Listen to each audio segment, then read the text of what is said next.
گشت کا موضوع ایک مسلمان کی جگہ کو تبدیل کرنا ہے بازار کے ماحول سے مسجد کے ماحول میں. جگہ کو تبدیل کرنے کے لیے گشت ہے, دین کی بات پہنچانے کے لیے گشت نہیں ہے. میری آپ بس سب پرانے نئے جتنے سب نوٹ کر لیں میری بات کو. گشت کا موضوع ہے مسلمان کی جگہ کو تبدیل کرنا.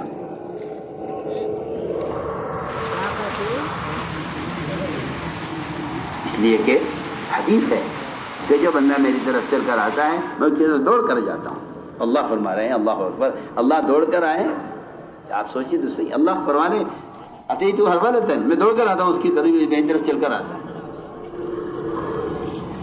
اس لیے میرا عزیز دوستو, یہ ہر مسلمان کی اپنی ضرورت ہے. ہر مسلمان کی اپنی ضرورت ہے. ہم سارے عالم سے کہتے ہیں ہر مسلمان کی اپنی ضرورت ہے, ہر مسلمان کا اپنا کام ہے. اور آپ یہ کہیں کہ نہیں اس کے اور بھی طریقے ہیں تو پھر آپ صاف بات ہے کہ آپ رواجی طریقوں سے ان کی باتیں پھیلائیں آپ ان موبائلوں سے اور ان سے, تو پھر میں صاف کہتا ہوں کہ اس سے دعوت کا فریضہ اس سے ادا نہیں ہوتا. اس طرح ہمیں روزانہ اپنے ایمان کی تکمیل کے لیے روزانہ وقت فارغ کرنا پڑے گا, کیونکہ حکم ہے جددو ایمانکم, اپنے ایمان کو تازہ کرتے رہا کرو. میں آپ کو ایک مثال عرض کرتا ہوں. اگر آپ صبح نکل جائیں ذرا قصائیوں کے محلے میں تو آپ کو صبح سارے قصائی آپ کو چھری پر دھار لگاتے ملیں گے. آپ ذرا نکل جائیے کسی بڑھئی اور کارپینٹر کے محلے میں تو آپ کو سارے بڑھئی اس وقت اپنے اوزاروں پر دھار لگاتے ہوئے ملیں گے. بھائی کیا کر رہے تم یہ بیٹھے ہوئے, یہ کیا کام کر رہے ہیں؟ وہ یہ کہیں گے جی ہمیں ان اوزاروں سے دن بھر کام لینا ہے, لکڑیاں کاٹنی ہیں, چھیلنی ہیں, رندے چلانے ہیں, آری چلانی ہے. ہم صبح اس میں دھار لگاتے ہیں تاکہ شام تک ان کے ذریعے سے کام لیتے رہیں. میں بہت آسان مثال آپ کو پیش کروں. یہ صبح آپ دیکھیں دن بھر یہ اوزار آدمی استعمال کرتا ہے اور صبح کو ان سب اوزاروں پر دھار لگاتا ہے. کتنی میں آسان مثال عرض کر رہا ہوں. اس مسلمان کو صبح سے لے کے شام تک فرائض بھی ادا کرنے ہیں, احکام بھی پورے کرنے ہیں, معاشرے کے احکام پورے کرنے ہیں. یہ ان احکام کے پورا کرنے کے لیے اپنے اندر ایمان کی قوت پیدا کرے. اس کے لیے صبح ہر مسلمان کو چاہیے اپنا وقت فارغ کر کے مسجد میں آئے کہ مجھے رات تک یہاں ایمان کے حلقہ میں بیٹھ کر مجھے اپنے ایمان کو تازہ کرنا ہے, اس پہ دھار لگانی ہے تاکہ میں شام تک اس ایمان کی قوت سے اللہ کے احکام پورے کرتا رہوں. کتنی آسان بات ہے, اگر کوئی سمجھے اس کو تو غور کرے. ہمارا اصل اصول یہ ہے ہر مسجد میں صبح فجر کے بعد ہر آدمی اس کی پوری کوشش کرے کہ وہ فجر کی نماز مسجد میں پڑھے اور نماز پڑھ کے مسجد میں بیٹھ جائے. یہ سنت ہے, میں سنت عرض کر رہا ہوں. اور بیٹھ کر یہاں ایمان کے حلقوں میں اللہ کی بڑائی کو سنے, یہاں سے یہ اثر لے کر جائے, پھر یہ حکومت میں جائے, عدالت میں جائے, وزارت میں جائے, تجارت میں جائے, یہ جہاں جائے گا وہاں یہ ایمان کو لے کر جائے گا. اس سے باہر کے سارے معاشرے میں اللہ تعالیٰ کے احکامات زندہ ہوں. مجھے بتاؤ تو صحیح, میری بات سمجھ میں آ رہی نہیں آ رہی؟ کرو گے نا انشاءاللہ؟ باقی کہہ رہا ہوں, یہ مت کہو جی ہم تو ہیں ایمان والے. اپنے ایمان کو بجائے کسی کافر کے مقابلے میں سوچنے کے اپنے ایمان کو صحابہ کے مقابلے میں سوچا کرو, کیونکہ حکم ہے صحابہ کی طرح ایمان لانے کا. سب کو حکم یہ ہے آمنوا کما آمن الناس, ایمان لاؤ صحابہ کی طرح. یہ مت سوچا کرو کہ میں کافر سے میرے ایمان کا مقابلہ کافر سے ہے ہی نہیں. کافر سے کیا مقابلہ ایمان کا؟ کافر سے ایمان کا مقابلہ کرنا مسلمان کا ایسا ہے جیسے کسی بادشاہ کا فقیر سے مقابلہ کرنا اپنی مالیت کا, یا کسی پہلوان کا کسی بیمار سے مقابلہ کرنا اپنی طاقت کا. ایسا ہے. ہم غور کریں اس پر کہ میں جس ایمان کا دعویٰ کر رہا ہوں میں اپنے ایمان کو باہر کے سارے جتنے اللہ تعالیٰ کے احکام فرائض سے لے کر اپنے استنجے کی لائن کی سنت تک اس میں دیکھ لیجئے, اگر سارے احکام پورے ہو رہے ہیں تو کہا جائے گا کہ ہاں ایمان ہے. لیکن ہر مسلمان اپنے ایمان کو خود دیکھ لے احکام پر پیش کر کے کہ احکام پورے ہو رہے ہیں یا نہیں. کیونکہ صاف آیا حدیث میں کہ مومن اللہ کی اطاعت میں نکیل پڑے ہوئے اونٹ کی طرح ہے, جدھر چلاؤ گے چلے گا, جہاں بٹھاؤ گے بیٹھ جائے گا. تو میرے دوستوں یہ پہلی بات ہے کہ اپنے ایمان کی تکمیل کے لیے یہ گشت اپنے ایمان کی تکمیل کے لیے مسجدوں میں بھی جمع ہو کر صبح اللہ تعالیٰ کی بڑائی کے تذکرے، جنت کے تذکرے، دوزخ کے تذکرے، مغیبات کے تذکرے، اس سے یقین شکلوں سے حکموں کی طرف آئے گا اور ظاہر سے غیب کی طرف یقین تبدیل ہوگا۔ دوسری بات یہ ہے کہ جب چیزوں کا شکلوں کا یقین جسے نکل جاتا ہے تو اس کے بعد اعمال کا اور فرائض کا یقین دل میں پیدا ہوتا ہے۔ ورنہ نماز کو آدمی اس لیے ضائع کرتا ہے کہ ادھر گاہک آ گیا ادھر نماز ہے۔ اللہ تعالیٰ اس کے ایمان کا امتحان لینے کے لیے گاہک کو لاتے ہیں۔ آپ کا خیال غلط ہے کہ اللہ آپ کو رزق دینے کے لیے گاہک لائے ہیں، اللہ آپ کو رزق دینے کے لیے گاہک نہیں لائے۔ اللہ تعالیٰ آپ کی ایمان کو ناپنے کے لیے، جانچنے کے لیے گاہک کو لائے ہیں کہ اگر اس کا ایمان ہے تو پھر یہ نماز کے لیے گاہک کو چھوڑ دے گا، اگر اس کا ایمان اس قابل نہیں ہے تو یہ گاہک کے لیے نماز کو چھوڑ دے گا۔ وہ تو گاہک آپ کے ایمان کے امتحان کے لیے گاہک آیا ہے۔ صبح سے شام ہو گئی، آج کوئی گاہک نہیں آیا، کوئی کسٹمر نہیں دکان پر نہیں آیا تو مغرب کی اذان کے وقت آیا ہے۔ اللہ تعالیٰ بندے کو آزماتے ہیں اپنے احکام میں۔ عجیب اللہ کے نظام ہے، جس چیز کا حکم دیتے ہیں اس میں رکاوٹ پیدا کرتے ہیں۔ دیکھتے ہمارا بندہ کیا کوشش کرتا ہے۔ جس چیز کا حکم دیتے ہیں اس میں رکاوٹ پیدا کرتے ہیں، جس چیز سے روکتے ہیں اس کی سہولت دیتے ہیں۔ آپ دیکھیں اللہ نے سود سے روک دیا ہے، سود کی سہولتیں اور سود سے مال کے بڑھنے کا آدمی کو نظر آتا ہے۔ ادھر دیکھ لیجیے آپ، جتنے بھی احکام ہیں سب انسان کے فطری تقاضوں کے خلاف ہے۔ ادھر نیند مسلط کی ہے، ادھر نماز فرض کی ہے، ادھر مال کی ضرورت رکھی ہے، ادھر زکوٰۃ فرض کی ہے، ادھر بھوک پیاس کی ضرورت رکھی ہے، ادھر روزہ فرض کیا ہے۔ ہمارا صرف اتنا چاہنا ہے، اللہ کہتے ہیں ہمارا صرف اتنا چاہنا ہے کہ تم ہماری چاہت پر اپنی چاہت کو قربان کر دو تو ہم تمہیں اس کے بدلے میں جنت دیں گے۔ جنت کو جو گھیرا گیا ہے ناگواریوں سے، اس کا مطلب ہی یہی تھا، اس کا مطلب یہی تھا کہ اگر تم ناگواری برداشت کر کے حکم پورا کر دو تو میں نے عرض کیا کہ نماز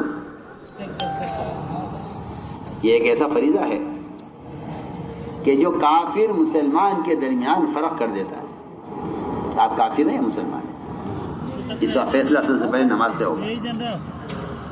اگر نماز ہے تو یہ تو اسلام ہے، اور اگر نماز نہیں ہے تو کفر ہے۔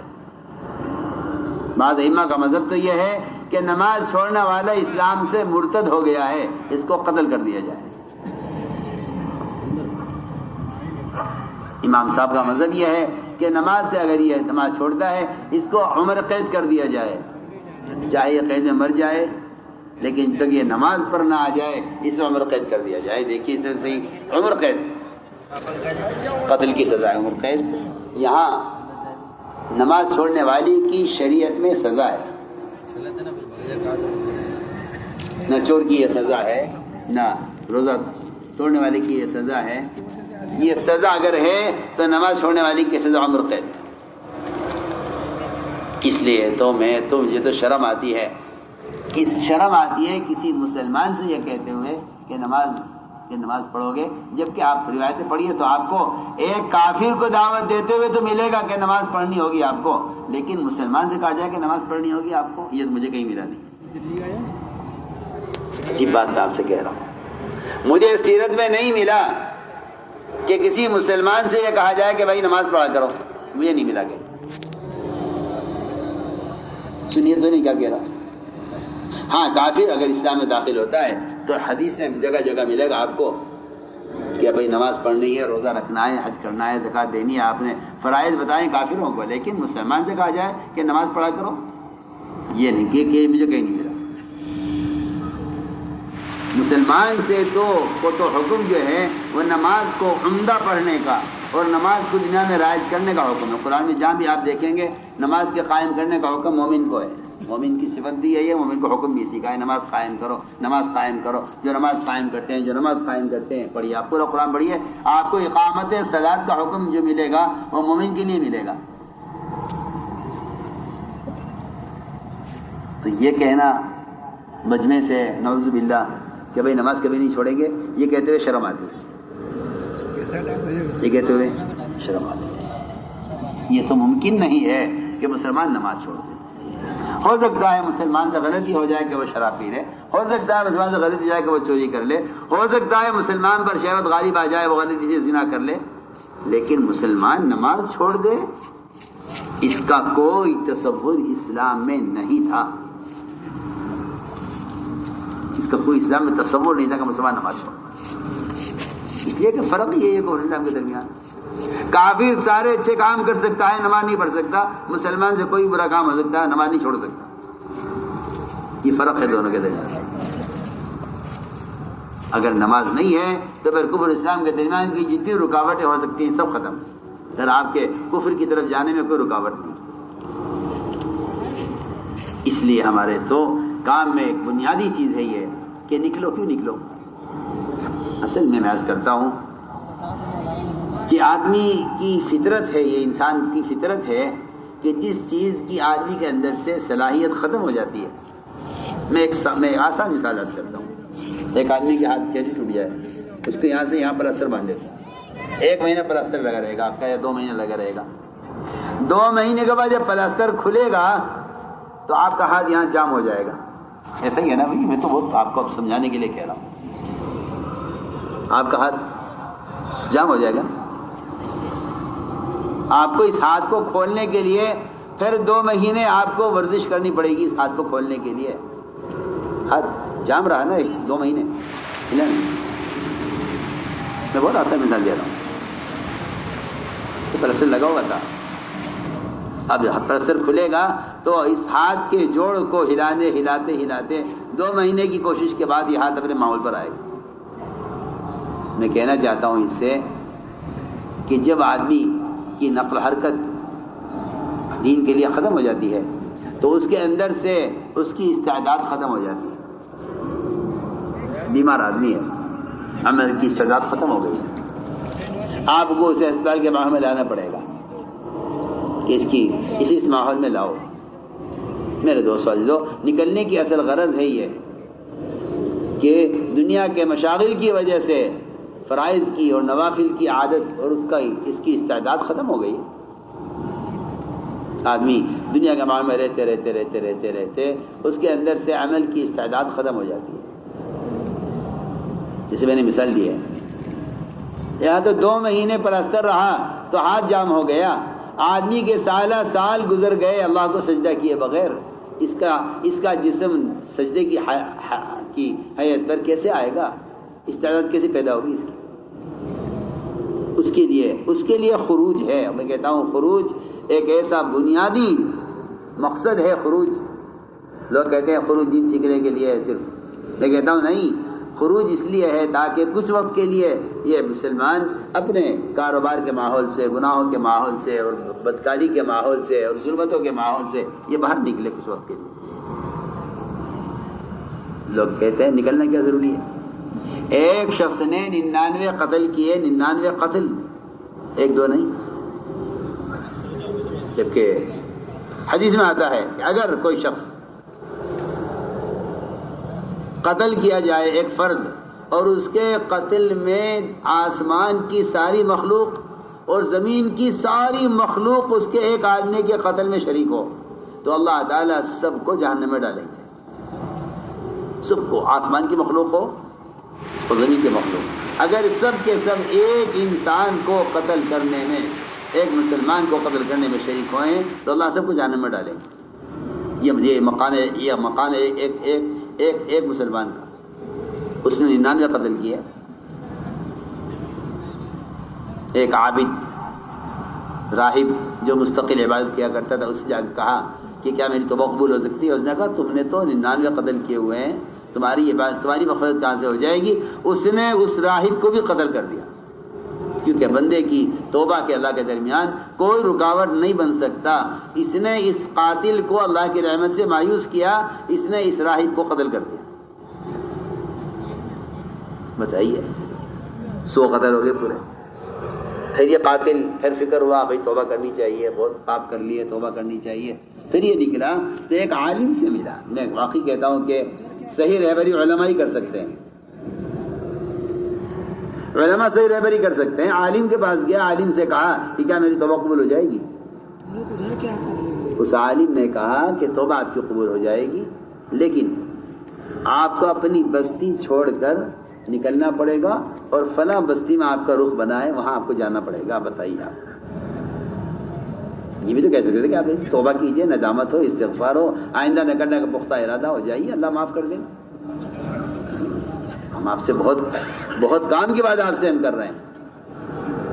عالم نے کہا نکلیے, آپ اپنی جگہ چھوڑیے, اس لیے کہ یہ بات بالکل واضح ہے کہ آدمی اگر گناہوں کی جگہ سے نہیں ہٹتا تو اس کی توبہ کے اندر پختگی نہیں پیدا ہوتی, کیونکہ گناہ کی ظلمتیں اس کو گناہ میں واپس لے جاتی ہیں. آپ دیکھیں گے کہ بے انتہا گناہ ایسے ہیں جنہیں آدمی صبح توبہ کرتا ہے, شام گناہ کرتا ہے, شام کو توبہ کرتا ہے, صبح گناہ کرتا ہے, صبح توبہ کرتا ہے, شام کو توبہ کرتا ہے. اس کی توبہ اس کا گناہ, اس کی توبہ اس کا گناہ اتنا برابر چلتا رہتا ہے کہ اسے اس گناہ سے بچنے کی طاقت اس کے اندر نہیں.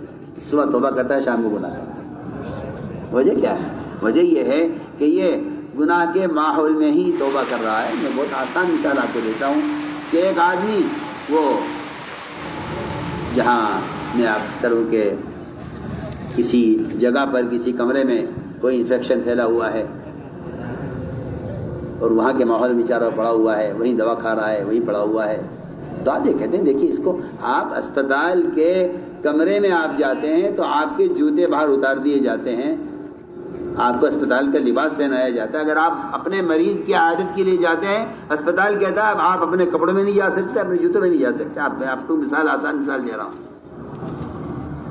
کیوں کہ آپ جو اثر لے کر آ رہے ہیں اس کا اثر مریض پر پڑے گا, لہذا مریض کو تو ایمرجنسی میں رکھا گیا ہے. میں بہت آسان مثالیں پیش کر رہا ہوں. بتائیے تو صحیح, جب جسمانی امراض کا یہ حال ہے تو روحانی امراض کا کیا حال ہوگا؟ آپ یہ کہتے ہیں کہ نکلنا کیا ضروری ہے. ہم یہ عرض کرتے ہیں کہ نہیں, نکلنا اس لیے ضروری ہے تاکہ آدمی وہ برائی کے ماحول سے نکل کر اچھے ماحول میں آئے. تو ساتھ میں عرض کرتا ہوں کہ جو بنگی گندگی اٹھاتے ہیں, آپ ان سے پوچھیں آپ کو بدبو آ رہی ہے؟ وہ کہیں گے نہیں, آج تو کوئی بدبو نہیں. وہ بدبو کے ماحول میں رہتے رہتے اس کے اتنے عادی ہو چکے ہیں کہ آپ وہاں سے گزر نہیں سکتے ناک پکڑے بغیر, سانس روکے بغیر, اور وہ وہاں گھنٹوں کام کرتے ہیں بیٹھ کر اس میں گندگی کے ماحول میں, کیونکہ اس گندگی میں رہتے رہتے ان کے اندر سے اس کی بدبو کا احساس ختم ہو گیا ہے. بدبو کا احساس ختم ہو گیا. ہم یہ عرض کرنا چاہتے ہیں کہ مسلمان گناہوں کے ماحول میں ہے, ہمیں چاہیے کہ ہم اس ماحول سے ان کو نکالیں.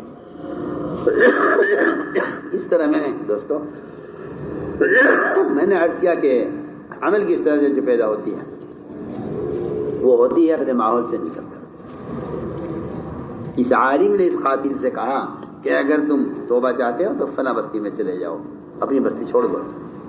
تو واقعہ مشہور واقعہ ہے, سب جانتے ہیں. وہاں سے نکلا, وہ راستے میں تھا کہ راستے میں وفات ہو گئی اس کی.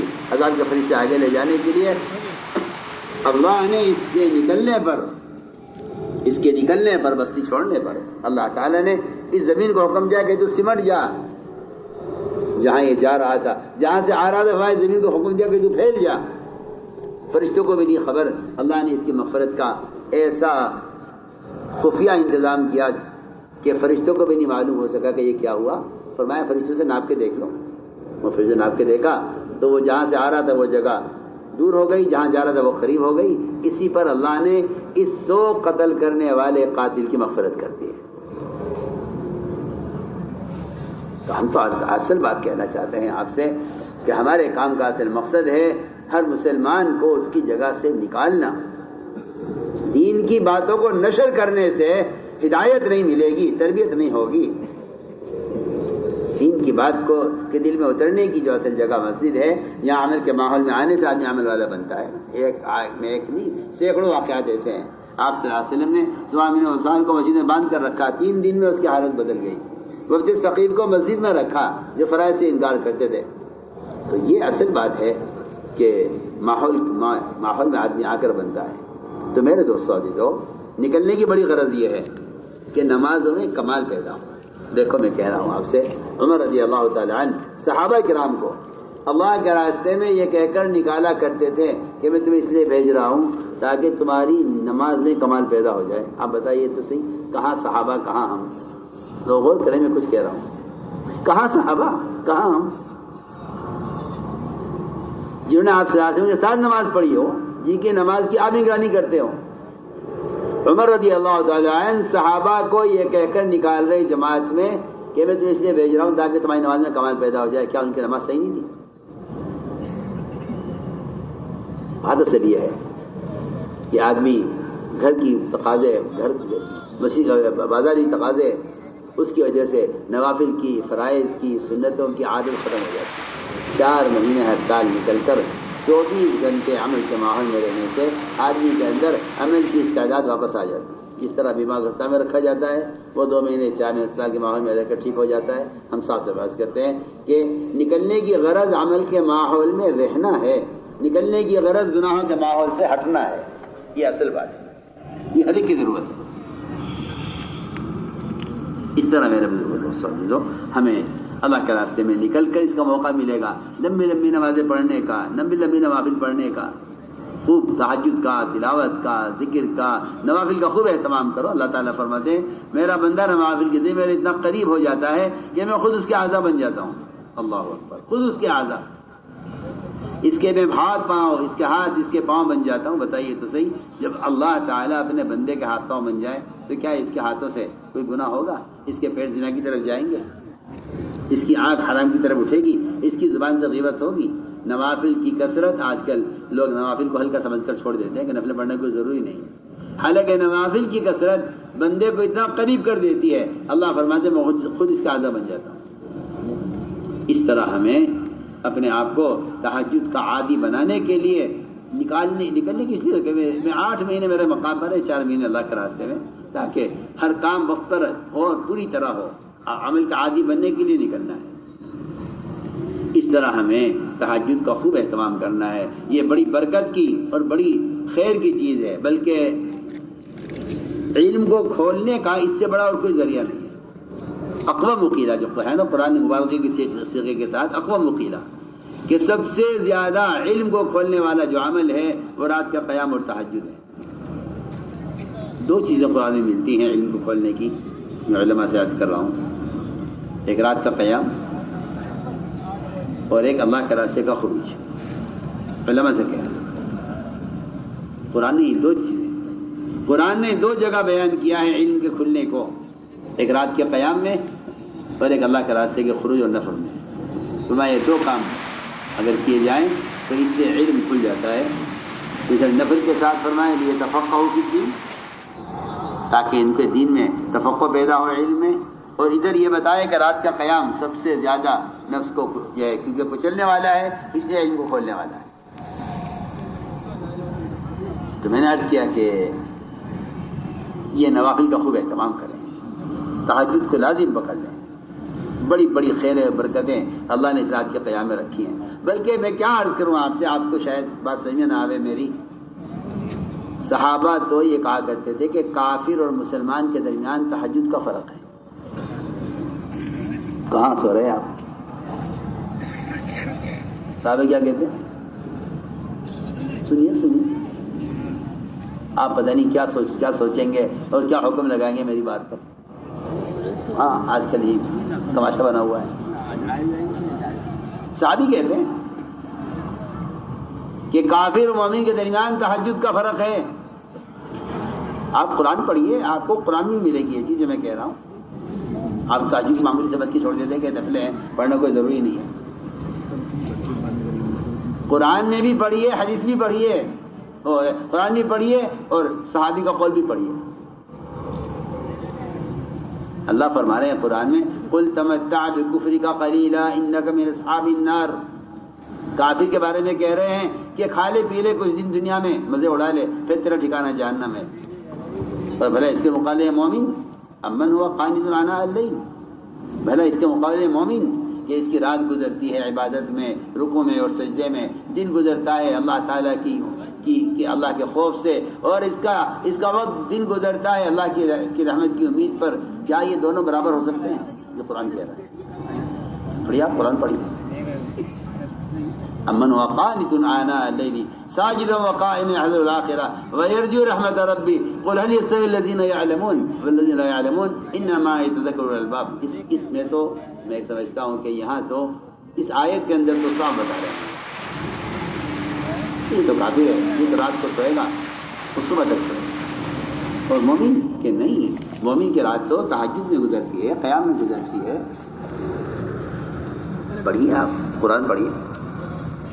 اور صحابی کا قول سنیے. عبداللہ بن رواحہ فرما رہے ہیں اپنے ایک شعر میں یبیت یجافی جنبہ عن فراشہ اذا استثقلت بالمشرکین المضاجع. اس شعر کا مطلب ہی یہی ہے کہ کافر مومن کے درمیان وہ کہہ رہے ہیں کہ فرق یہ ہے کہ کافر تو رات کو سوتا ہے، صبح تک سوتا ہے، اس کا بستر پوری رات بوجھل رہتا ہے اس کے جسم سے، جبکہ مومن کا پہلو بستر سے دور رہتا ہے، رات کو مسلح پر رہتا ہے. مومن کا جسم مسلح پر رہتا ہے اور کافر کا جسم اس کے بستر پر رہتا ہے. یہ عبداللہ بن رواحہ کہہ رہے ہیں.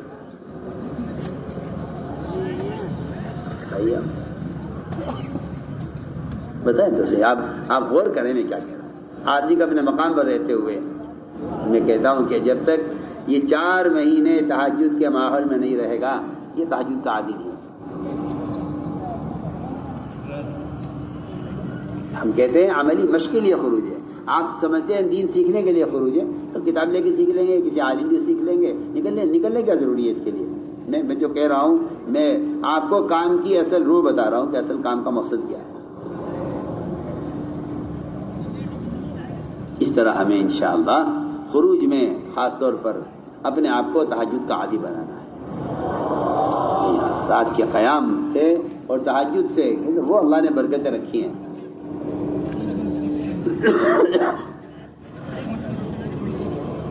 اگلی بات یہ ہے کہ بے شک یہ نوافل ہیں اور یہ فرائض ہیں، مگر ہمیں ان سے کیونکہ کامیابی کا یقین نہیں ہے کہ ہمیں یہ معلوم پھر کیا ملے گا. ہمیں معلوم ہے آپ یہ کاروبار کریں گے تو یہ مل جائے گا، یہ کاروبار کریں گے تو یہ مل جائے گا، اس طرح کاروبار کریں گے تو یہ مل جائے گا، یہ ملازمت ملے گی تو یہ تنخواہ ملے گی، یہ وزارت ملے گی تو یہ عہدہ ملے گا، تو یہ عزت مل جائے گی. یہ ہمیں معلوم ہے. یہ نہیں معلوم کہ اعمال پر کیا وعدے ہیں. اعمال پر جب وعدوں کا علم نہیں ہے، اس کا یقین نہیں ہے تو پھر اعمال ضائع ہوں گے. اس کے لیے فرمایا کہ اللہ کے وعدوں کے یقین کو تازہ کرنے کے لیے فضائل کے حلقے ہیں. اللہ کے وعدوں کا یقین تازہ کرنے کے لیے فضائل کے حلقے ہیں کہ تعلیم کے حلقوں میں اس لیے بیٹھا کرو. یعنی ہمیں معلوم ہے اس میں کیا لکھا ہوا ہے، معلوم ہے بھائی. میں یہ فضائل کی تعلیم معلومات کے لیے ہے ہی نہیں. فضائل کی تعلیم کو میں نے عرض کیا تھا کہ روزانہ کچھ وقت دو تاکہ بیٹھ کر یہ سمجھو، یہ سنو کہ اللہ نے ہمیں پر کیا وعدہ کیا. یہ تو معلوم ہے کہ حکومت نے کیا وعدہ کیا ہے، وزیر نے کیا وعدہ کیا ہے، تاجر نے کیا وعدہ کیا ہے، میرے مالک نے مجھ سے کیا وعدہ کیا ہے. لیکن بیٹھ کر یہ بھی تو سوچو کہ اللہ تعالیٰ نے ان اعمال پر ہم سے کیا وعدہ کیا ہے. ان وعدوں کے یقین کو دل میں تازہ کرنے کے لیے تعلیم کا حلقہ ہے. اس لیے میں تو کہا کرتا ہوں کہ تعلیم کا حلقہ ہی ایمان کا حلقہ ہے. تعلیم کا حلقہ ہی ایمان کا حلقہ ہے کہ اللہ کے وعدوں کا یقین دل میں. اور صحابہ ایسے یقین سے سنتے تھے. اللہ اکبر. تعلیم کا حلقہ چل رہا تھا. ایک نئے صحابی خرم بن اوس اسی وقت آئے، آگے بالکل پیچھے بیٹھے صحابہ کے آخر میں. آپ نے فرمایا تعلیم کے حلقے میں کہ تم ہیرا کا علاقہ فتح کرو گے اور وہاں فاتحہ میں داخل ہوگے تو وہاں ایک لڑکی شیما بنت بقیلہ سفید خچے پر سوار، کالی اونڈی اوڑے ہوئے، زیورات سے لدی ہوئی، بڑی مالدار. فرمایا تمہیں ملے گی،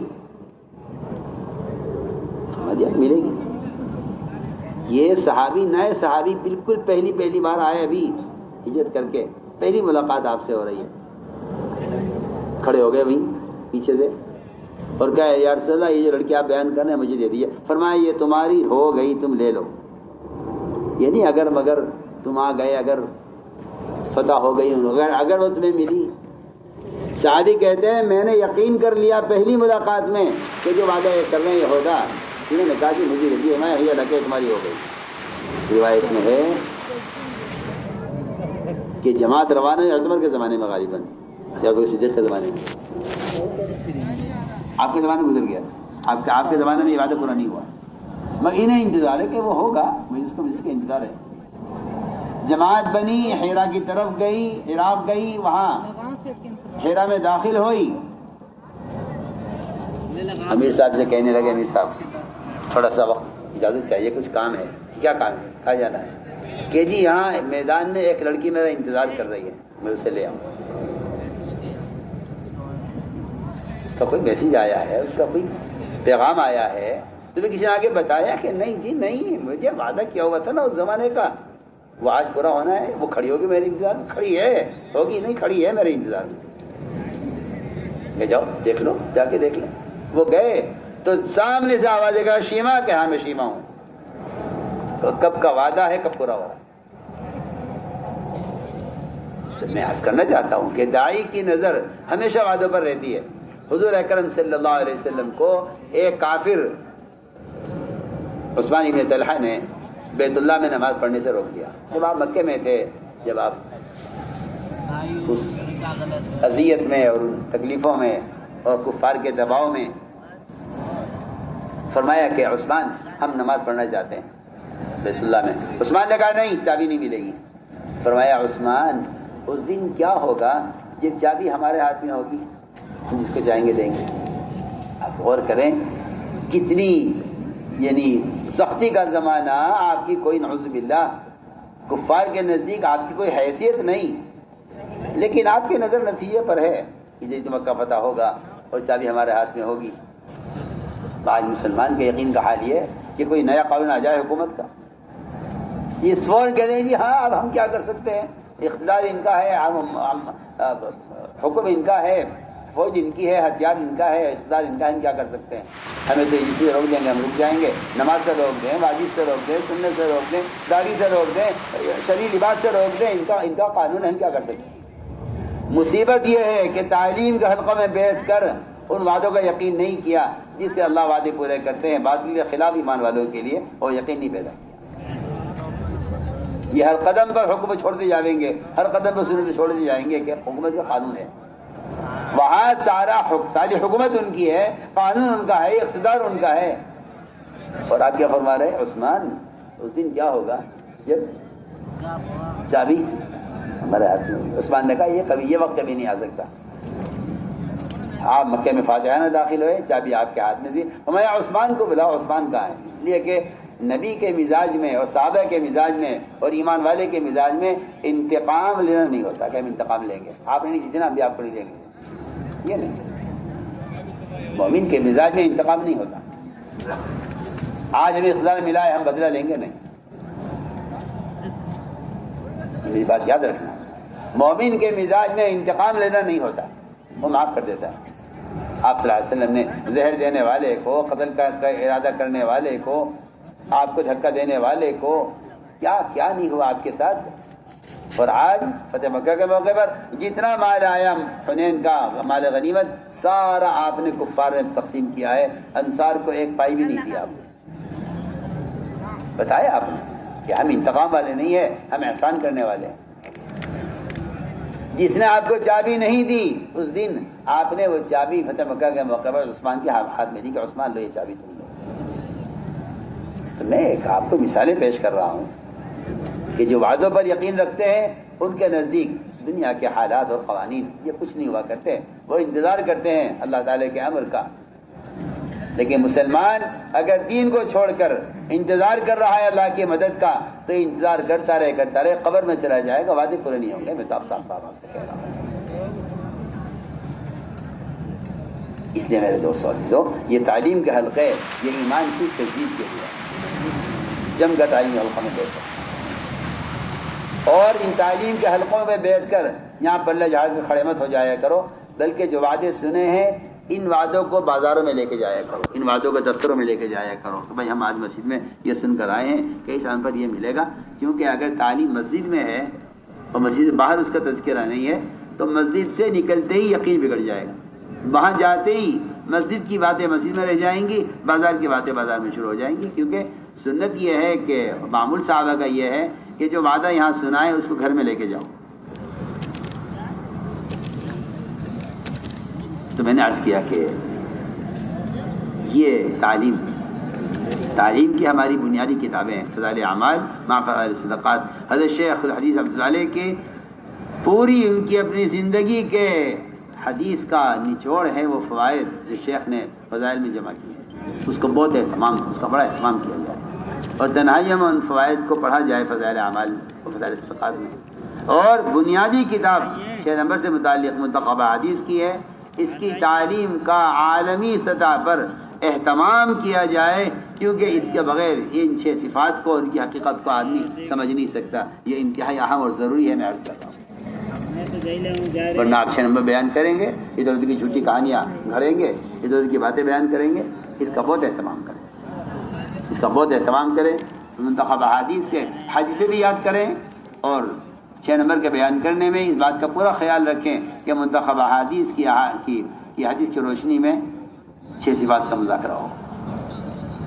اس طرح ہمیں صبح شام تعلیم کا خوب اہتمام کرنا ہے. تعلیم کے ساتھ تعلیمی گشت، یہ بھی صحابہ کرام کی سنت ہے، ان کا طریقہ، ان کا معمول ہے کہ تعلیم ہوتی رہے مسجد میں. مقام پر بھی یہی ترتیب ہے، خروج میں بھی یہی ترتیب ہے. جب تعلیم ہو تو تعلیم کے دوران مسجد میں، جب دعوت تعلیم استقبال کا عمل ہو تو ہر مسجد میں ہونا چاہیے. محلے کو منتقل کرنا ہے مسجد میں. مسجد کی آبادی کیا ہے؟ مسجد کی آبادی کی محنت کیا ہے؟ محلے کو منتقل کرنا ہے مسجد میں. یہ مسجد کی آبادی کی محنت ہے. محلے کو منتقل کرنا ہے مسجد میں. لوگوں کو خوشامد کر کے لوگ کہتے ہیں جی یہ تو ناپاک ہیں. وہ تو کہہ رہے تھے میں تو ناپاک ان کو چھوڑ دیا. میں تو حیران ہو گیا ایک صاحب کی بات پر، جب انہوں نے کہا کہ گشت میں ایک صاحب ملے، انہوں نے ناپاکی کا عذر کیا تو میں کیا کرتا، مچھلی ناپاک آدمی کیسے لاتے ہیں؟ کیسے بیوقوف آدمی ہے یہ.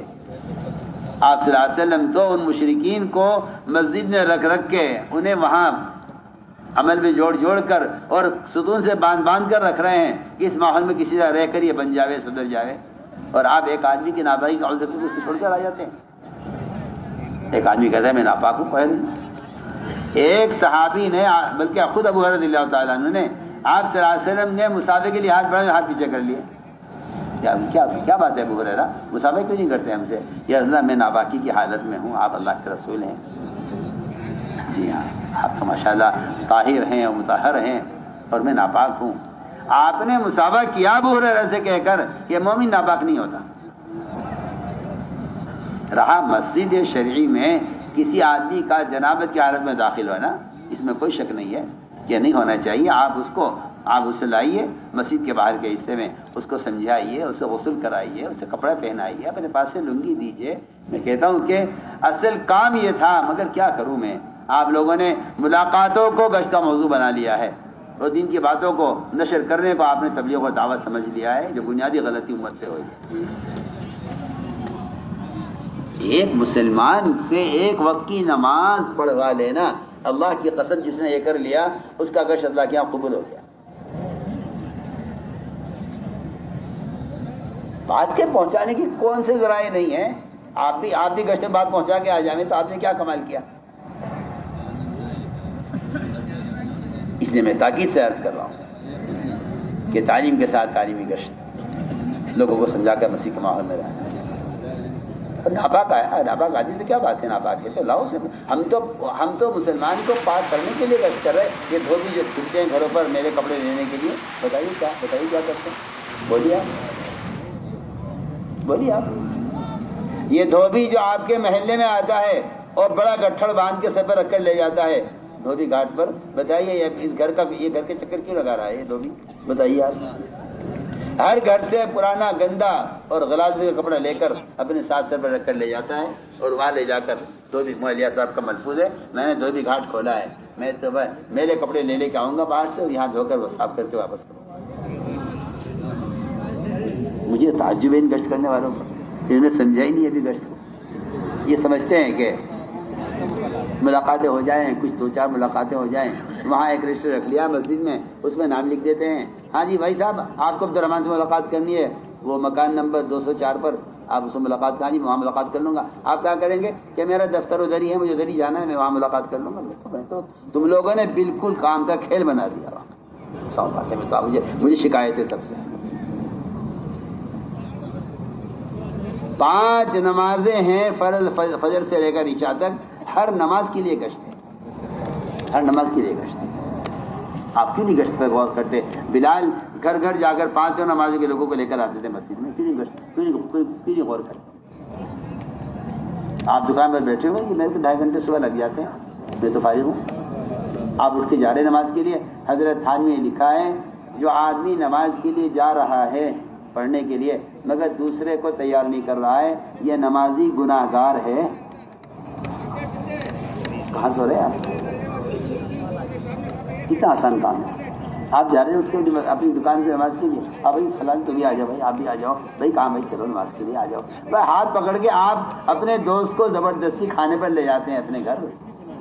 وہ لاکھ حضور کرتا ہے جی میں مشغول ہے کہ نہیں، آپ کو دعوت میں آنا ہے، اچھی بات ہے۔ آپ اپنے گھر کے لیے خوشامد کرتے ہیں، اللہ کے گھر کے لیے خوشامد نہیں کرتے، کیا بات؟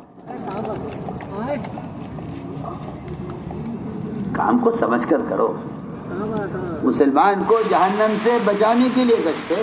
اگر آپ نے نماز پڑھوائی ایک آدمی سے کوشش کر کے آج، تو آپ نے اس کو ایک حقوق جہنم میں جلنے سے بچا لیا۔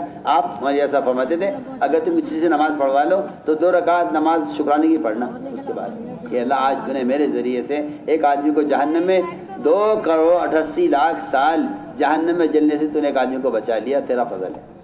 سوچیے آپ ایک آدمی کا نماز پڑھانے پر، نماز پڑھوانے میں کتنی بڑی خیر ہے۔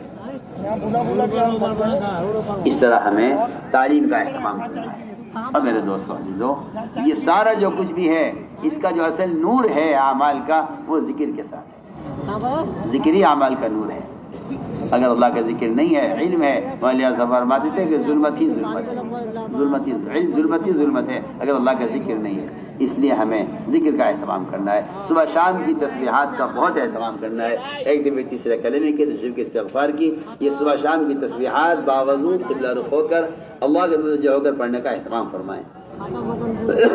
افضل ذکر قرآن کی تلاوت ہے، اس سے بڑا کوئی ذکر نہیں ہے، یہ اللہ کی ذات سے نکلا ہوا کلام ہے۔ اور اس کی تلاوت کا بہترین وقت صبح صادق سے پہلے۔ ہمارے یہاں فرماتے ہیں سارے اوراد و وظائف میں نے کر کے دیکھے بزرگوں کے، مجھے جو ترقی یا اللہ کا قرب محسوس ہوا ہے صبح صادق سے پہلے قرآن دیکھ کر پڑھنے میں، وہ ترقی وہ کسی اور عمل میں نہیں ہوا۔ اس لیے میں سب سے تاکید سے عرض کر رہا ہوں، اپنے ساتھیوں سے بھی عرض کر رہا ہوں، مجھے سے بھی عرض کر رہا ہوں، چاہے 2 آیتیں کا وقت ملے آپ کو، لیکن اذان صبح اذان سے پہلے قرآن دیکھ کے پڑھ لیا، قرآن دیکھ کے پڑھ لیا۔ اور یہ میری آپ سب کو وصیت ہے اور نصیحت ہے۔ اور میں اگر یہ بھی عرض کر دوں، اپنی دل کی چاہت ہے میری کہ اللہ کے واسطے، اللہ کا واسطہ دے کر کہتا ہوں، موبائل میں قرآن ہرگز مت پڑھنا۔ میں آپ سے اس کا عہد لیتا ہوں، میں آپ سے اس کا عہد لیتا ہوں۔ میں اس سے زیادہ کچھ اجازت میں کیا کہوں، اس سے زیادہ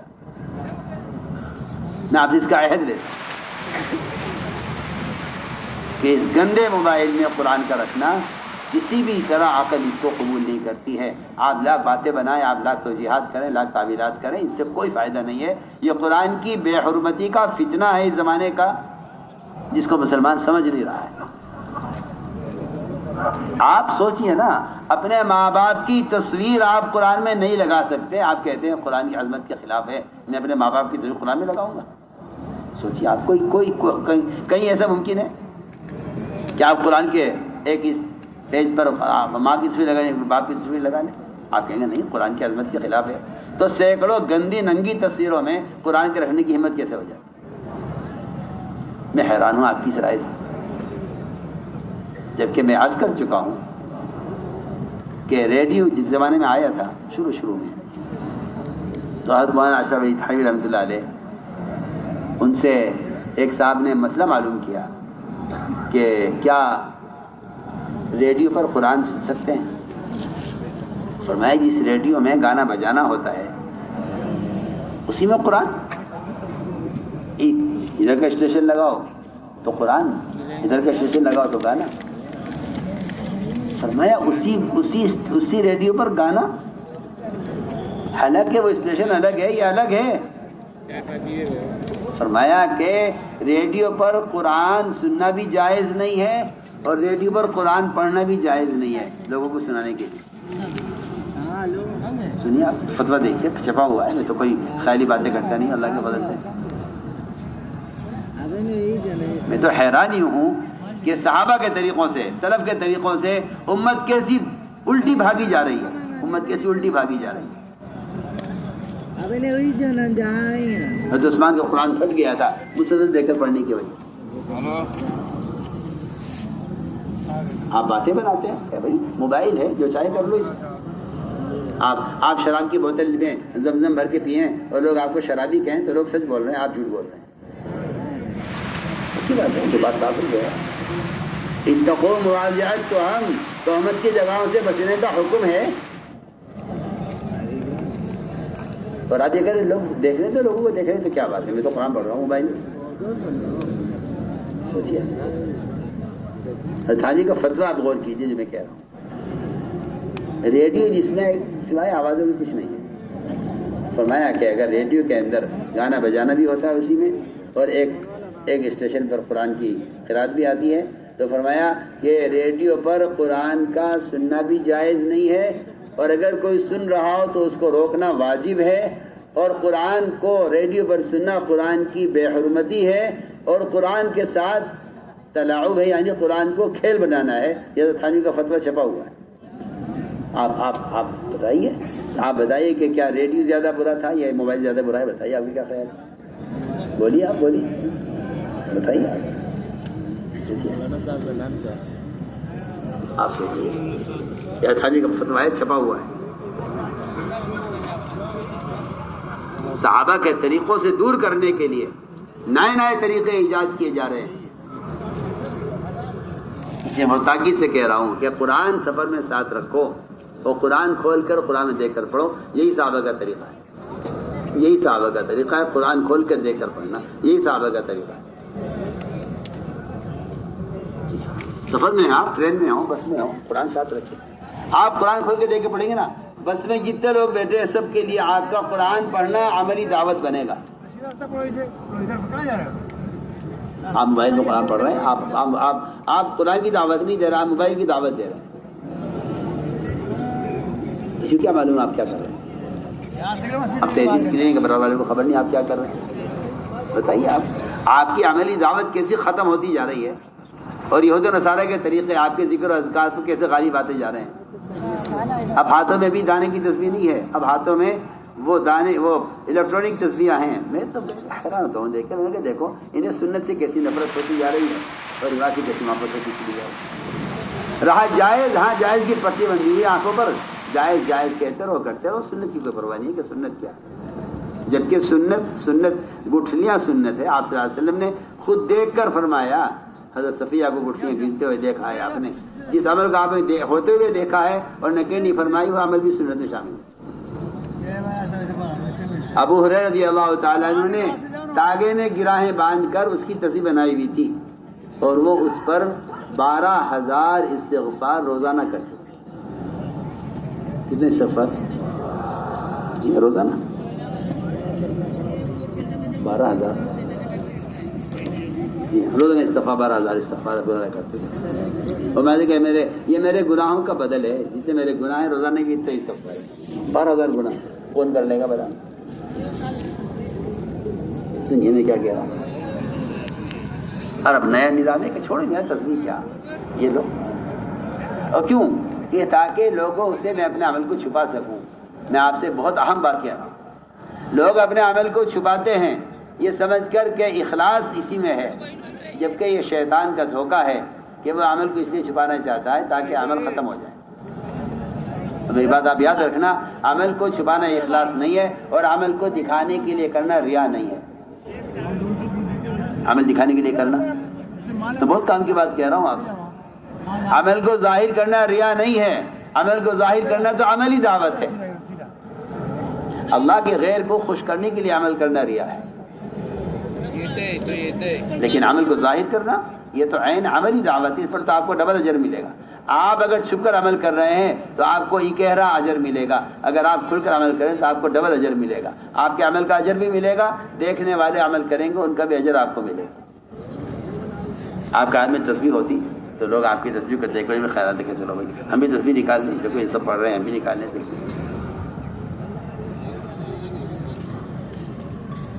یہ میں تو سب سے بات کرتا ہوں کہ شیطان یہ دھوکہ دے گا آپ کو کہ بھائی نہیں چھپ کر عمل کرو، تمہارے عمل کو لوگ دیکھیں گے۔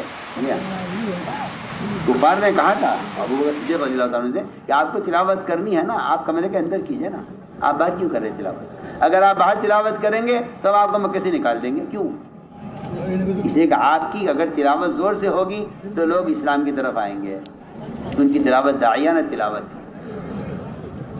ہم تو ساتھ بحث کرتے ہیں کہ اعمال کو متعدی بناؤ، عمل کو متعدی بنانے کے لیے خروج ہے۔ میں علماء سے کہہ رہا ہوں عمل کو متعدی بنانے کے لیے خروج ہے۔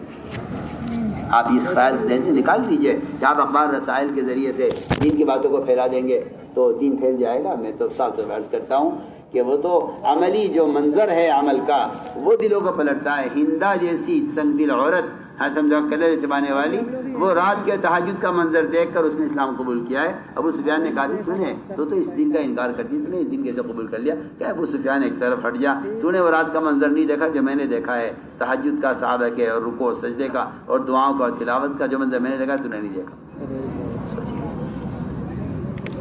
ہم تو عملی دین پیش کرنے کے لیے پھرنا چاہتے ہیں، عملی دین پیش کرنا۔ اس لیے میں نے عرض کیا ہے کہ قرآن کی تلاوت قرآن میں دیکھ کر ہو، اس کی کوئی میرے نزدیک کوئی گنجائش اس کی مجھے نظر نہیں آتی ہے کہ موبائل میں قرآن رکھا جائے، اس کی توہین کی جائے۔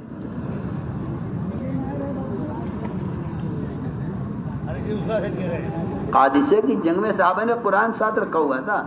قادسیہ کی جنگ میں جو مدد آئی ہے اللہ تعالیٰ کی وہ قرآن کے ساتھ ہونے سے آئی ہے۔ پڑھیے آپ، حضرت صاحب نے نقل کیا ہے، کریں گے اہتمام انشاءاللہ۔ تو یہ بات آپ سے کہہ رہے ہیں، ہمیں امید ہے کہ آپ مانیں گے، ہمیں امید ہے کہ آپ مانیں گے۔ ہم آپ سے جو بات کر رہے ہیں اس امید پر کر رہے ہیں کہ ہمیں امید ہے کہ آپ جو کہا جائے گا انشاءاللہ آپ کریں گے۔ بمبئی والوں کو اللہ جزائے خیر دے، انہوں نے ہمیشہ سے اس بات کا خیال کیا ہے۔ میں نے مسجد کی آبادی کا عمل جب شروع کیا نظام الدین سے، سب سے پہل اس نے بمبئی والوں نے کی ہے، یہ خیر بمبئی والوں کے حصے میں ہے۔ میں آپ کو سب سے کہہ رہا ہوں، سب سے پہلے بمبئی والوں نے اس پر لبیک کی ہے۔ انہوں نے سب سے پہلے مسجد کی آبادی کا عمل پوری دنیا میں جو پہلے دن شروع ہوا ہے بمبئی سے شروع ہوا ہے۔ اس لیے ہم تو آپ سے کھل کر بات کر سکتے ہیں کیونکہ ہمیں پوری امید ہے کہ انشاءاللہ جو ہم کہیں گے انشاءاللہ وہ آپ کریں گے، اور ہمیں اس بات کا پورا یقین ہے کہ جو کہا جا رہا ہے اس کے مطابق کام ہوگا تو پھر آپ کو نظر آئے گا ماحول سارا بدلتا ہوگا۔ اس مسجد کی آبادی نے شراب کے اڈے ختم کر دیے ہیں، آپ جگہ تبدیل کیجئے نا۔ آپ یہ بتا دیں لوگوں کو شراب پینا حرام ہے، یہ تو کوئی دعوت نہیں ہے، یہ تو کوئی دعوت نہیں، تو معلومات ہے۔ اس لیے پورا مجمع اس کا انشاءاللہ عزم کرے کہ جو کہا جا رہا ہے انشاءاللہ ہمیں کرنا ہے۔ اگلی بات، فضائل کے ساتھ ساتھ مسائل کا ہماری علماء سے درخواست ہے، اور بہت لجاجت کے ساتھ درخواست ہے، کاش علماء مسجد کو روزانہ وقت دیں۔ اور ہمارے جو گشت ہیں یہ صرف فضائل کی تعلیم کے لیے نہیں ہے، یہ اس کے ساتھ ساتھ مسائل کی تعلیم کے لیے گشت ہے۔ یہ مسجد میں لوگوں کو لایا جائے، انہیں غسل کے فرائض، انہیں وضو کا طریقہ، مفتی صاحب وضو کر کے دکھلا رہے ہیں، وہ جو ہے وضو خانے میں جماعت کھڑی ہوئی ہے، محلے کے لوگ کھڑے ہوئے ہیں، مفتی صاحب بیٹھے ہیں، اعلان کریں کہ لوگوں دیکھو میں وضو کرتا ہوں، میرا وضو دیکھو، اس طرح وضو کرو۔ مفتی کے ذمے اصل نبوت کا کام یہ آیا تھا، صلو کما رأیتمونی اصلی، جو حدیث ہے اس پر صحابہ ایسے عمل کرتے تھے۔ حضرت علی عراق گئے، عراق والوں نے کہا کہ آپ صلی اللہ علیہ وسلم کے طریقے پر ہمیں وضو سکھلائیے، تو انہوں نے بیان نہیں کیا، کوئی بیان تقریر نہیں کی، کوئی کاغذ چھاپ کر وہاں نہیں دے دیا نا وضو کے طریقے کا، بلکہ اونچی جگہ بیٹھ کر وضو کیا اور سب کو وضو کر کے دکھلایا۔ اس لیے ہم بہت ضروری بات عرض کر رہے ہیں، مسائل کی تعلیم، مسجدوں میں مسائل کے لیے کہ حلقے قائم کرنا یہ نماز کی طرح ضروری ہے۔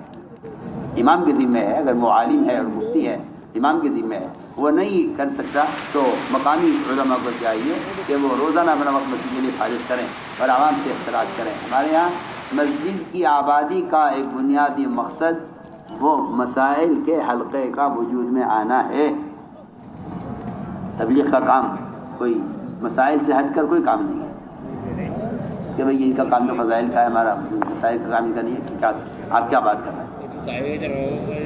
ہمیں علماء کا وقت چاہیے مسجدوں کے لیے. جس محلے میں جو عالم رہتا ہے میری اس سے درخواست ہے کہ وہ اپنی تدریس تعلیم کے ساتھ. اور پھر ممبئی میں تو بہت سے علماء وہ دوسرے تجارتی کاموں میں مشغول ہیں.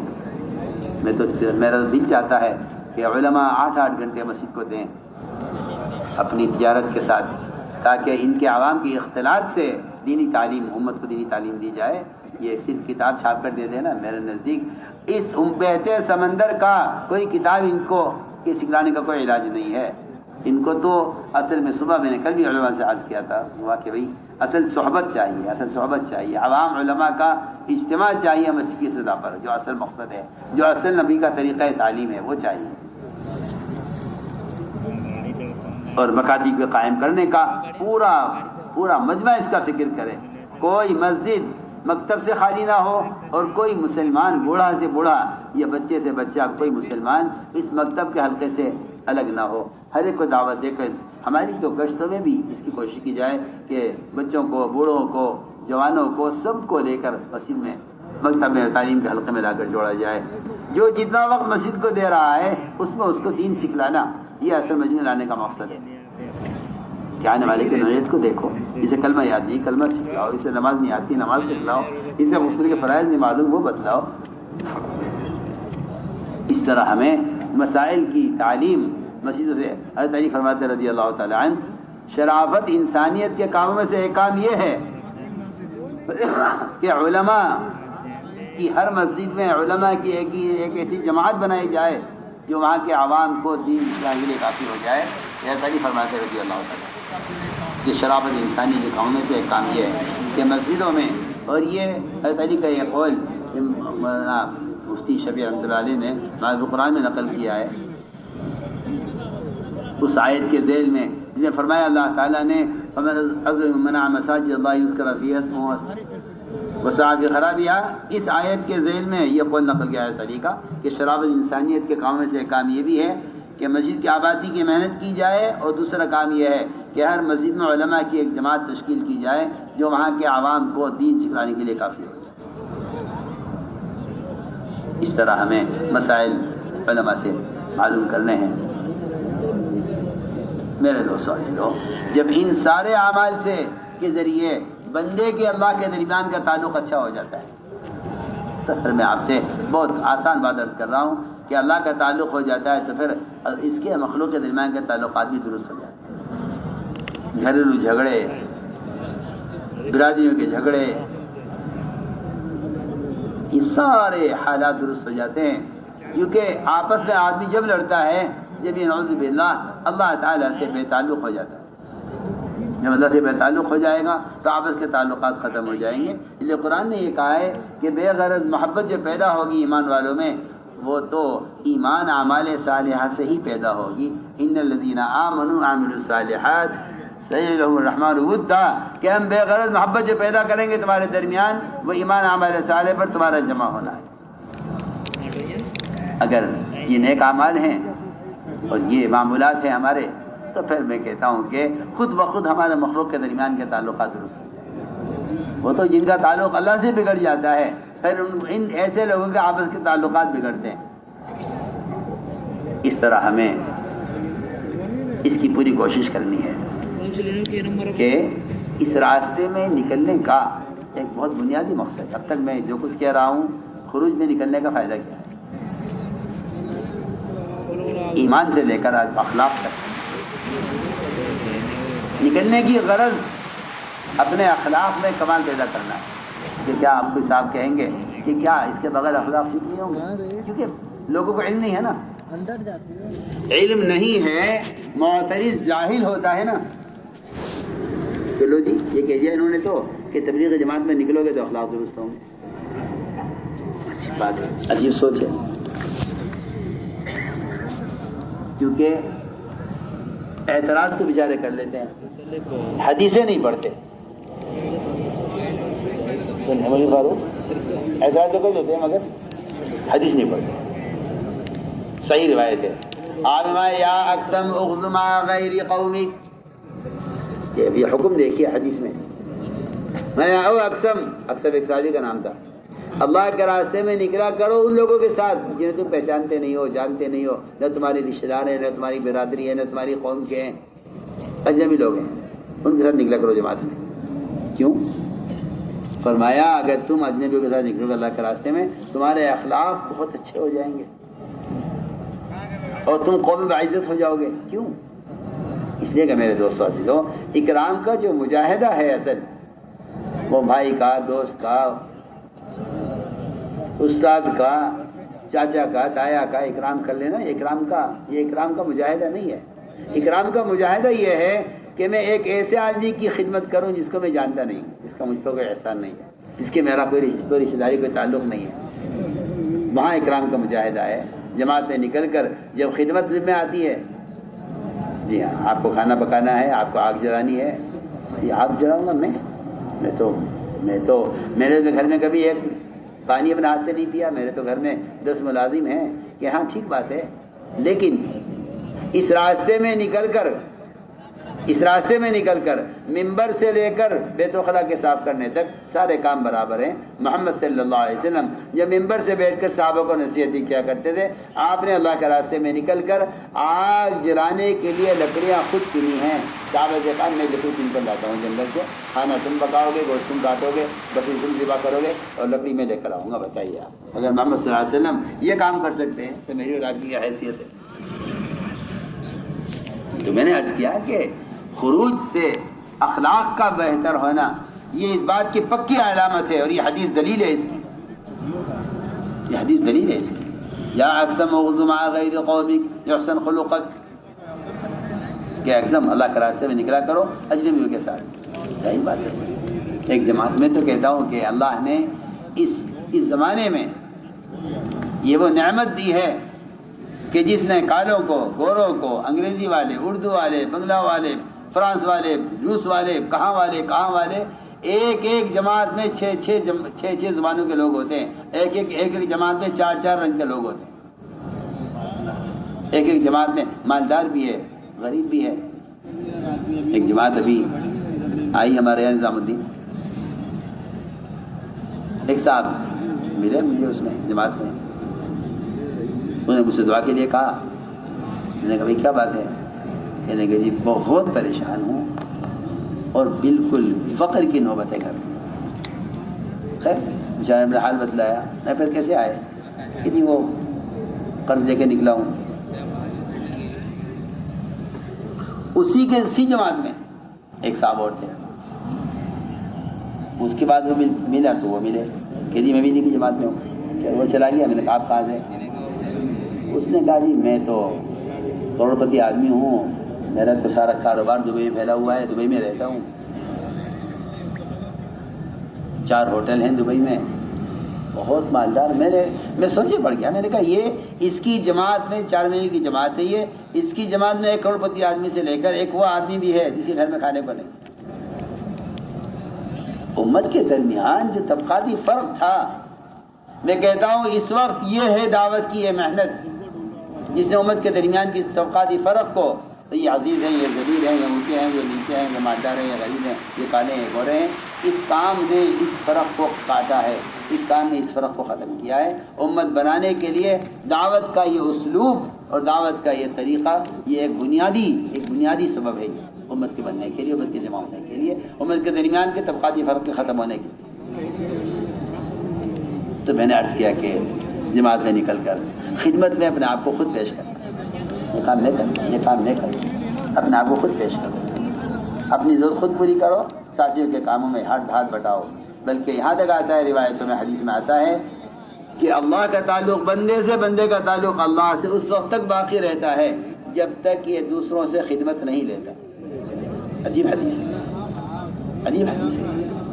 اللہ کا تعلق بندے سے، بندے کا تعلق اللہ سے اس وقت تک باقی رہتا ہے جب تک یہ دوسروں سے خدمت نہیں لیتا، اپنا کام خود کرتا ہے. اس طرح ہمیں اللہ کے راستے میں نکل کر اکرام کی مشق کرنی ہے. اور میرے دوستو عزیزو، یہ سارے کام اللہ کی رضا کے لیے کیے جائیں، یہی عمل کی روح ہے، یہی اخلاص ہے، یہی ایمان ہے۔ صحابی نے سوال کیا تھا رسول اللہ ایمان کسے کہتے ہیں؟ فرمایا کہ ایمان اخلاص کو کہتے ہیں، نیت کو درست کرتے رہنا، کیونکہ شیطان عمل سے زیادہ نیت کو بگاڑنے کی کوشش کرتا ہے۔ اگر ہم فرماتے تھے اگر تم نے اچھا عمل کر بھی لیا تو شیطان تیرے عمل سے اتنا پریشان نہیں ہے جتنی تیری نیت سے پریشان ہے، بلکہ فرماتے تھے کہ جب نیت بگڑی ہوئی ہوتی ہے تو شیطان عمل پر اور آمادہ کرتا ہے اور تیرے عمل کی خوب تعریف کرتا ہے۔ وہ تو تعاون کرے گا تیرے عمل کو، تجھے عمل سے روکے گا نہیں۔ شیطان نماز سے روکے گا نہیں اگر نماز ریا والی نماز ہے، شیطان سخاوت سے روکے گا نہیں، مال خرچ سے روکے گا نہیں اگر ریا کے ساتھ خرچ کر رہا ہے۔ شیطان تو اس عمل سے روکتا ہے جو عمل اخلاص کے ساتھ کیا جاتا ہے۔ اس لیے اپنی نیتوں کو ٹٹولتے رہیں اور اللہ تعالیٰ سے اخلاص مانگتے رہیں۔ اس طرح ہمیں ہر کام کو اللہ کی رضا کے لیے اخلاص کے ساتھ کرنا ہے۔ اگلی بات یہ ہے کہ اپنے آپ کو لایعنی سے خود بچانا ہے۔ ہمارا کام کا مزاج ہے یہ کہ خروج کے زمانے میں خاص طور پر سیاسی باتیں، اختلافی باتیں، وہ کیا کہہ رہا، اس نے کیا کہا، وہ کیا کہہ رہا، یہ کیا کہہ رہے ہیں، اس میں نہ لگیں۔ ہمارا وقت تین کاموں میں گزرے، دعوت میں، تعلیم اور تعلم میں یا عبادت میں۔ یہ تین کام حضرت فرماتے تھے دنیا میں اگر یہ تین کام نہ ہوتے، اللہ کے راستے میں پھرنا دعوت دینے کے لیے اور عبادت کرنا اور تعلیم حلقوں میں جم کر بیٹھنا، اگر یہ تین کام نہ ہوتے تو عمر دنیا میں رہنا پسند نہ کرتا ہے، عمر کا قول ہے۔ ہمارا وقت اس میں گزرے، ہم سیاسی باتیں، اختلافی باتیں اس میں ہرگز نہ پڑیں۔ جو فارغ وقت ہے اس فارغ وقت کو یہ دعوت میں یا سیکھنے سکھلانے میں ہم اس میں لگائیں اور اس کی پوری کوشش کریں فارغ وقت میں قرآن کے سیکھنے کا بڑا اہتمام کریں۔ میں نے عرض کیا کہ تعلیم کے حلقوں کے ساتھ جو ایک بنیادی عمل ہے وہ قرآن کو صحیح کرنے کا حلقہ ہے۔ ایک ساتھی اگر ہے آپ کی جماعت میں صحیح قرآن پڑھنے والا تو ایک ہی حلقہ لگائیے اور وہ ایک کا قرآن درست کرائے، اس طرح کہ آج 2 آیتیں یا ایک آیت جیسی ان کے اندر استعداد ہو، ایک آیت ان کو پڑھا دیں، اگلے دن اسی آیت کو دوبارہ سنیں، پھر اگلی آیت پڑھائیں اور پھر اگلے 24 گھنٹے کے لیے 2 آدمی کی جوڑی بنا دے کہ بھائی آپ ان کو سنیں، ان کو سنائیں، اور ان کو چاہیے کہ ان سے کہیں کہ وہ بات پوچھنی ہو، ٹھیک کرنا ہو تو ہم سے آ کر ملے۔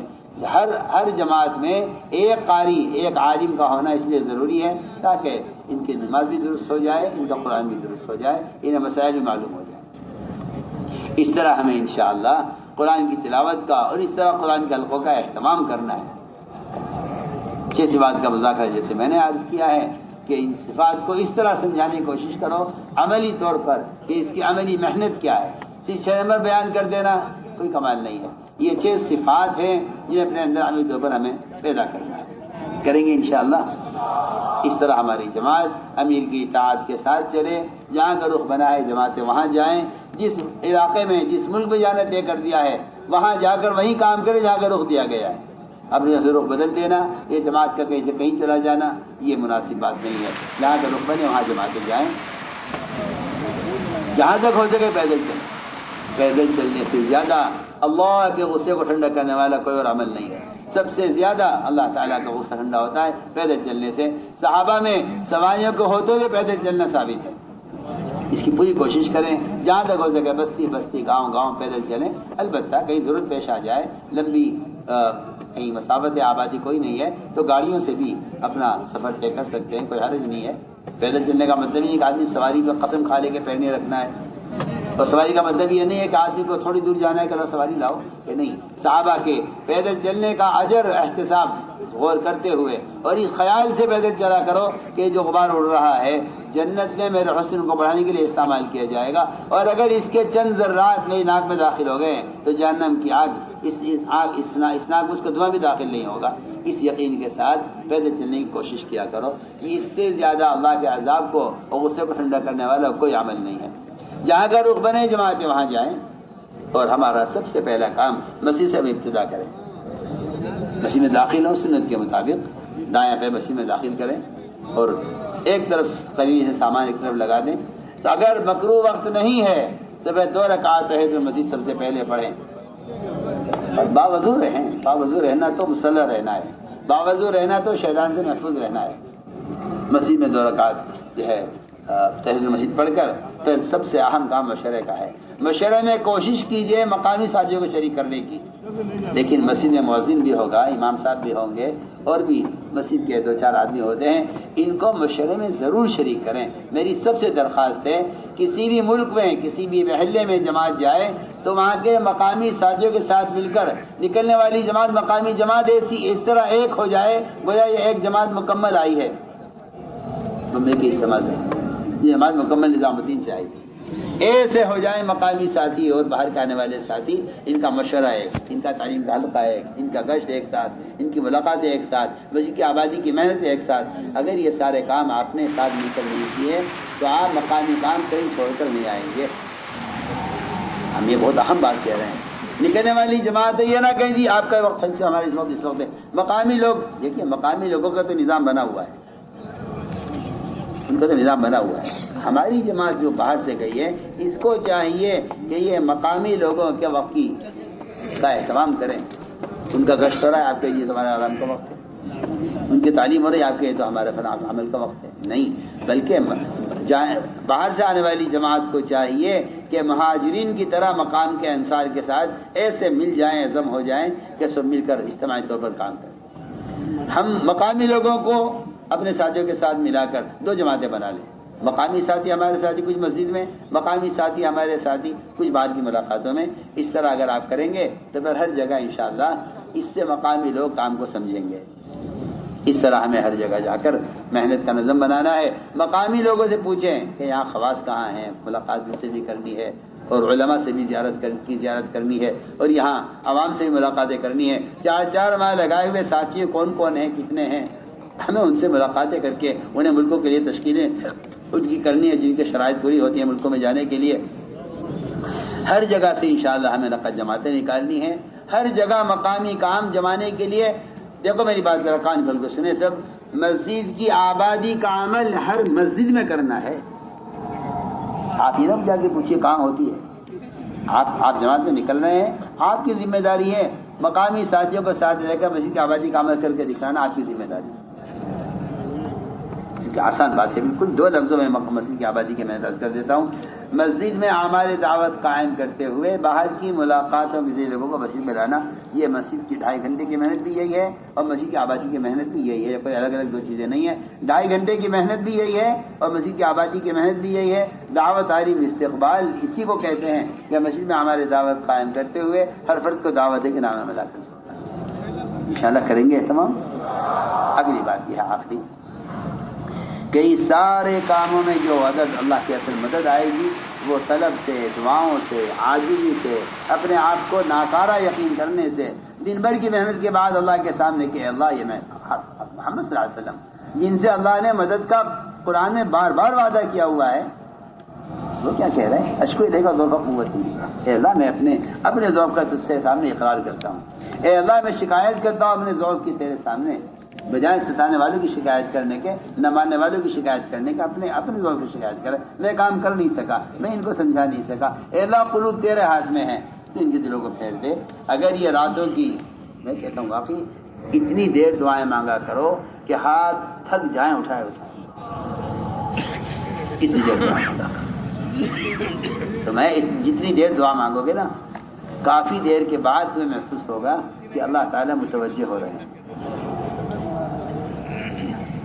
کافی دیر کے بعد محسوس ہوگا کہ اللہ متوجہ ہو رہے ہیں. اور میں ایسا فرماتے تھے جب یہ محسوس ہونے لگے کہ اللہ متوجہ، اور ہمیں کیسے پتہ چلے کہ اللہ متوجہ ہے؟ وہ تو دعا میں اللہ کا دھیان ہی بتلا دے گا کہ اللہ متوجہ ہے. اگر بندے کا دھیان نہیں ہے تو اللہ متوجہ نہیں ہے، پکی بات ہے یہ. اس جگہ جب بندہ کسی عمل میں اللہ کے متوجہ نہیں ہوتا تو اللہ بھی اس سے اعراض کیے ہوئے ہوتے ہیں. جب تک بندہ اللہ کو سوچ رہا ہے اللہ متوجہ ہیں، جب بندہ اللہ کو نہیں سوچ رہا ہے تو اللہ متوجہ نہیں ہے. اللہ کے متوجہ ہونے کی علامت یہ ہے کہ بندہ اللہ کی تو متوجہ ہے. اس لیے رو رو کر تنہائیوں میں اللہ سے ساری امت کے لیے، ساری انسانیت کے لیے دعائیں مانگنی ہیں. اور یہ بات، یہ کام امانت ہے، اسے امانت سمجھ کر کرنا ہے.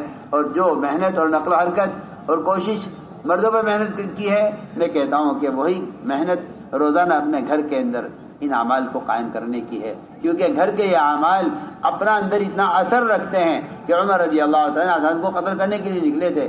گھر کے قرآن کے حلقے نے قرآن کو تصحیح کرنے کے حلقے نے عمر کو مسلمان بنایا ہے. آپ کہتے ہیں یہ کام کوئی ضروری ہے, آپ کہتے ہیں گھر کے اندر قرآن کا حلقہ کوئی ضروری ہے. آپ کو یہ بات معلوم ہونی چاہیے کہ یہ اعمال گھر کے, یہ اعمال طہارت ہیں, یہ اعمال دعوت ہیں, یہ اعمال نبوت ہیں, یہ اعمال صحابہ اور اعمال ہدایت ہیں.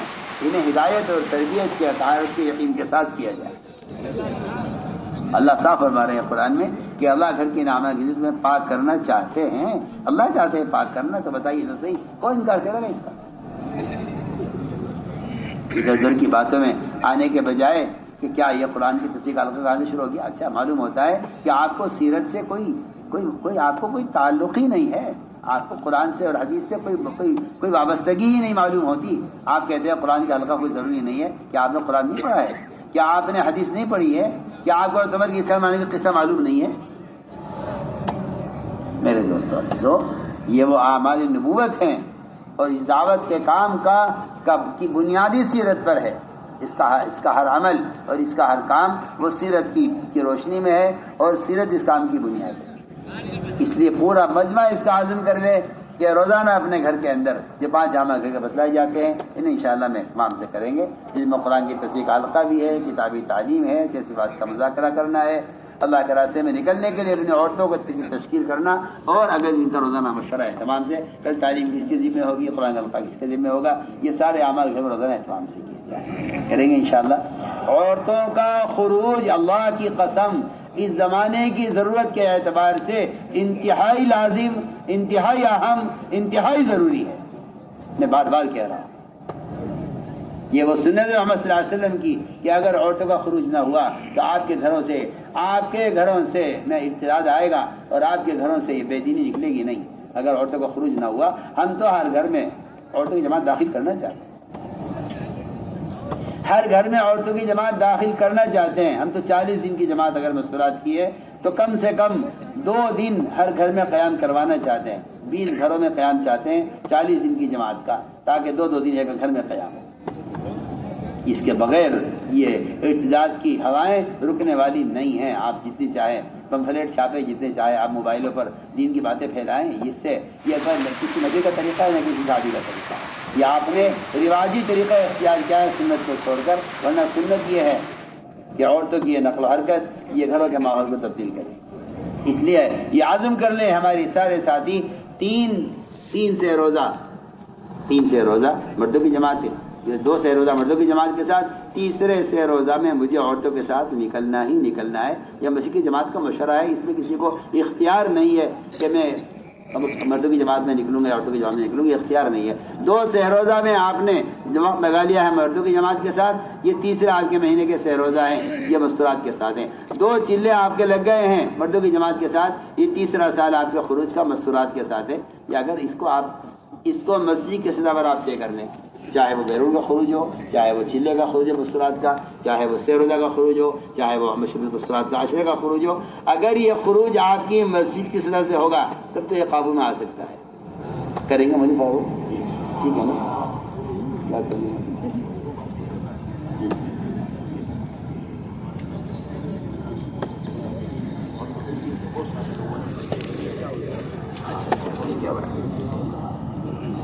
میں تو سب سے پہلے آپ تمام بمبئی والوں کے اس اجتماع کے طلب کرنے پر دل سے شکر گزار ہوں. آپ نے اجتماع رکھا, آپ نے نظام الدین کی جماعت کا استقبال کیا, میں دل سے اس کا شکر گزار ہوں. اور خاص طور پر وہ یہاں کے تمام خواص عہدے دار, چاہے وہ مسلمان ہو یا غیر مسلم ہو, جو بھی تعاون جس نے بھی کیا ہے, بجلی کا, پانی کا, زمین کا, خیمے کا, جو بھی تعاون کیا ہے. حدیث میں آتا ہے من جہز غازی فی سبیل اللہ فقد غزا, کہ جو جماعت میں نکلنے والوں کے لیے کوئی بھی انتظام کر دے گا کسی بھی طرح کا, اللہ تعالیٰ اس کو نکلنے والے کے برابر اجر دیں گے. اس لیے ہم دل سے یہاں کے انتظامیہ کا اور یہاں کے جو ہے پولیس کا اور یہاں کے تمام عہدیداران کا اور تمام اہل خیر حضرات کا, اور خاص طور پر کہہ رہا ہوں کہ میں علماء کا دل سے اس بات کا کہ اس تعداد میں ماشاءاللہ علماء جمع ہوئے, اور الحمدللہ اس کا انہوں نے فکر لیا کہ انشاءاللہ ہم مسجدوں کو وقت دے کر عوام کی تعلیم و تربیت کی طرف متوجہ ہوں گے. اس کا ماشاءاللہ فکر لیا ہے تو ہم اپنے دل سے سب سے کا شکریہ ادا کرتے ہیں آپ حضرات کا. اور شکریہ ادا کرنا کیا، یہ تو آپ حضرات کا ذمہ ایک فریضہ تھا جس کو آپ نے ماشاءاللہ مل جل کر ادا کیا ہے. مجھے بھی اور آپ کو بھی سب سے پہلے اس نعمت پر اللہ کا شکر ادا کرنا چاہیے کہ محض اللہ کے فضل سے ہوا ہے. اور واقعی انبیاء علیہ السلام کا طریقہ یہ ہوتا ہے کہ وہ ساری کوشش محنت کر کے ساری محنتوں کو کوششوں کو محض اللہ کی ذات کی طرف منسوب کر دیتے ہیں کہ اللہ نے کیا ہے. کسی نبی سے یہ بات ثابت نہیں کوئی کہ میں نے یہ کیا ہے. ایک مٹھی مٹی آپ نے پھینکی دشمن کی طرف جو سب کی آنکھوں میں پہنچ گئی. اللہ نے آپ کے اس معمولی فعل کا بھی اللہ نے انکار کر دیا. فرض ہمارا رمیت ولکن اللہ رما. تو آپ سوچیے جب ایک معمولی مٹی پھینکنے کا عمل اللہ اس کا انکار کر رہے ہیں کہ نبی نے نہیں کیا تو کوئی بڑا کام ہم جیسے کر کے سمجھے کہ ہم نے کیا ہے. بتائیے اس کی کام گنجائش ہو. اللہ تعالیٰ آپ حضرت کی اجتماع کو قبول فرمائے اور سارے عالم میں اس اجتماع کے اثرات کو عام فرما کر سارے امت کی ہدایت کا اللہ تعالیٰ فیصلہ فرمائے. ایک درخواست یہ ہے سب سے کہ واپسی میں کسی کی چیز کا نقصان، کسی کے سامان کا نقصان، راستوں میں چلنے میں تنگی کرنا. حدیث میں آتا ہے کہ جو راستہ تنگ کرے گا یا جگہ راستہ بند کرے گا، جگہ کو تنگ کرے گا، اللہ کے ہاں اس کی دین کی محنت قبول نہیں کی جائے گی. علماء نے 3 حدیثوں کا انتخاب کیا ہے حدیث میں سے جس پر پچھلے زندگی کے اعمال برباد ہو جاتے ہیں. عصر کی نماز قضا کرنے پر جان بوجھ کر، یہ حدیث ہے، پچھلے اعمال برباد ہو جاتے ہیں. نہ کسی پاک دامن عورت پر تہمت لگانے والے کے لیے اس کی زندگی کا اعمال برباد ہو جاتے ہیں. اور اگر کوئی جماعت میں نکل کر راستے کو بند کرے یا جگہ کو تنگ کرے تو حدیث میں آتا ہے کہ اس کا پچھلا سارا جہاد اور کوششیں سب ضائع ہو جائیں. اس بات کا بہت خیال رکھیں کہ واپسی میں ہماری ذاتی کسی کو تکلیف نہ ہو. اسٹیشنوں پر بھیڑ نہ کریں. نماز پڑھنی ہے تو ایسی جگہ پڑھیں جہاں لوگ گزرگاہ نہ ہو، کیونکہ ہمارے عمل سے کام بدنام ہوگا یا ہمارے عمل سے کام کا نام ہوگا. اگر ہمارے اخلاق ایسے ہیں تو لوگ کہیں گے ماشاءاللہ اتنا بڑا مجمع. بلکہ آج بھی ماشاءاللہ حکام ہمارے پاس آئے یہاں کے اور پولیس والے بھی آئے، سبھی متاثر تھے کہ اتنے سکون کا مجمع آ رہا ہے جا رہا ہے. ہم مزید اپنے اخلاق سے اور مزید اس بات کی کوشش کریں کہ ہر طبقہ ہمارے کام سے اور ہماری اجتماع سے خوش ہو، مطمئن ہو، کسی کو ہم سے کوئی شکایت نہ ہو. اس لیے واپسی میں گاڑیاں دوڑانا، آگے بڑھنا اور سیٹیاں بجانا، یہ سب طریقے ہمارے طریقے نہیں ہیں. ہمیں تو سکون، وقار، سنجیدگی کے ساتھ ہمیں بتانا ہے نا، ہمارا کام یہ ہے. ہمیں تو بتانا ہے، ہم تو کام کی ذمہ داری ہے نا.